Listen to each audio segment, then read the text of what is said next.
Oi. Bom, todo mundo de quarentena, todo mundo em casa, tendo que estudar em casa. E eu aqui, entediado, resolvi gravar para vocês algumas pequenas dicas. Na verdade, o que nós vamos tentar fazer nos próximos dias é gravar micro vídeos para o BioRossi, tá? Onde, através dessas micro aparições, nós vamos tratar de pontos essenciais que eu trataria em sala de aula com vocês. Tá? Então, vale tanto para a turma de Uberaba quanto para a turma de Uberlândia. O seguinte, o último ponto que nós paramos, quer dizer, qual foi o avanço da história do Brasil até agora? Nós paramos no momento em que a colonização ela já se estabelece no primeiro século no litoral brasileiro. Tá? Então nós vimos como que se desenvolve ali uma sociedade que a gente chamou de sociedade açucareira. Né? Nessa sociedade uma determinada atividade econômica se sobressai, óbvio, a agromanufatura do açúcar, a agroexportação, baseada no sistema de plantation. O que nós começamos a ver no nosso último encontro, antes de começar o fim do mundo, foi justamente como ou a partir de quais elementos, no primeiro momento, quais elementos políticos, que vai se iniciar um processo de interiorização da colonização. Vocês estão lembrados que nós vimos então como que tanto a União Ibérica, tá, uma junção, uma fusão dos dois reinos ibéricos, Portugal e Espanha, lá na Europa, vai influenciar o processo, ou vai de alguma forma permitir o processo de interiorização da forma que aconteceu. Né? Nós falamos principalmente no quanto que aquilo ali contribui ao acabar com ou a tornar obsoleto o Tratado de Tordesilhas. Né? E posteriormente aquela guerra que já tinha se iniciado, que era a Guerra de 80 anos, a Guerra de Independência da Holanda contra a Espanha, ela também vai afetar diretamente o Brasil e vai influenciar esse processo de interiorização. Como? Através da chegada dos holandeses no Nordeste, em 1630. Então, a invasão holandesa, vamos lembrar que ela é dividida em 3 etapas distintas, em 3 momentos distintos. A chegada, a invasão, a guerra, propriamente dita, que vai de 1630 a 1637. Por que esse período vai influenciar de alguma forma no processo de interiorização? Essa invasão é uma guerra. Tá?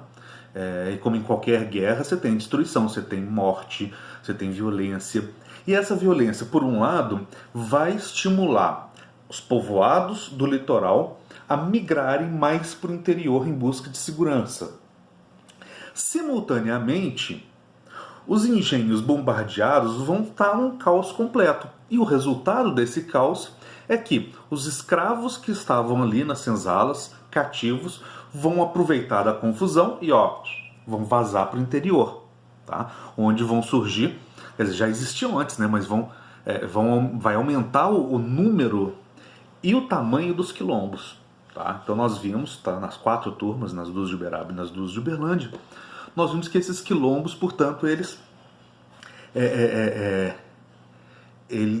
chegam num auge, num ápice, inclusive o mais famoso e o maior deles, que era o Quilombo de Palmares. Tá?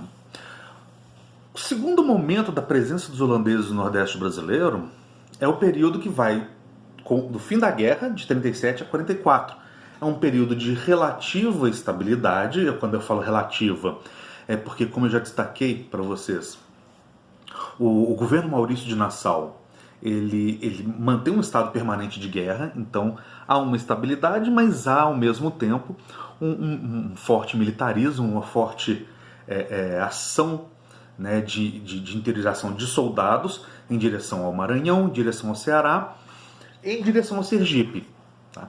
Então, esse processo de guerra, por si só, já contribui para a interiorização, porque você tem o desbravamento do sertão em busca de formas de se acessar o território que Nassau queria conquistar, que não conquistou. Tá?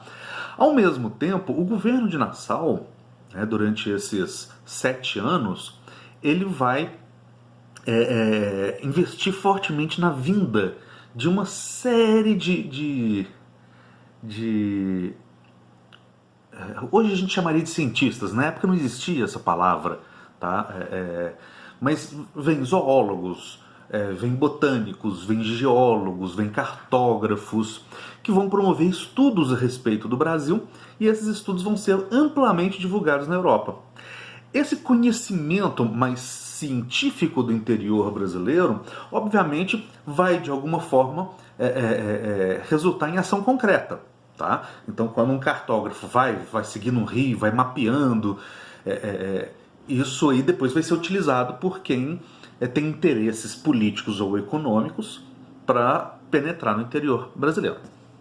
Bom, por fim, nós temos a expulsão dos holandeses, que é o período que vai de 45 a 54. Tá? De 1645 a 1654 nós temos uma guerra que dura 9 anos, e essa guerra é chamada de Insurreição Pernambucana.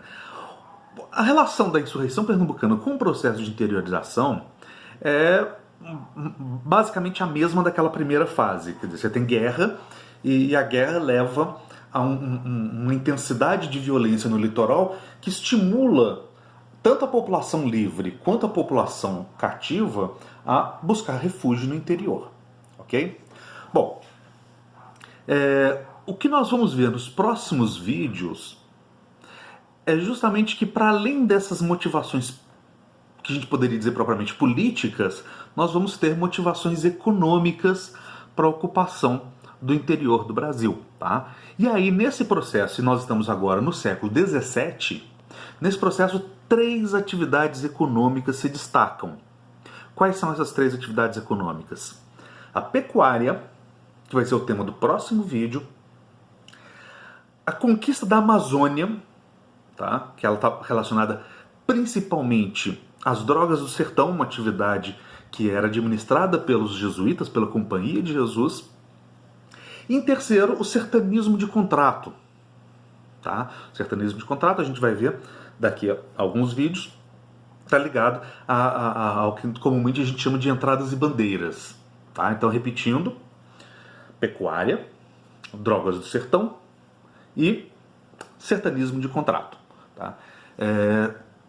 Então é isso, esse primeiro vídeo foi só para dar um oi tá boa para vocês, né? Falar que eu estou morrendo de saudades, cuidem da saúde e fiquem atentos aos próximos vídeos que vão chegar daqui a pouco, tá bom? Um beijo enorme e até breve.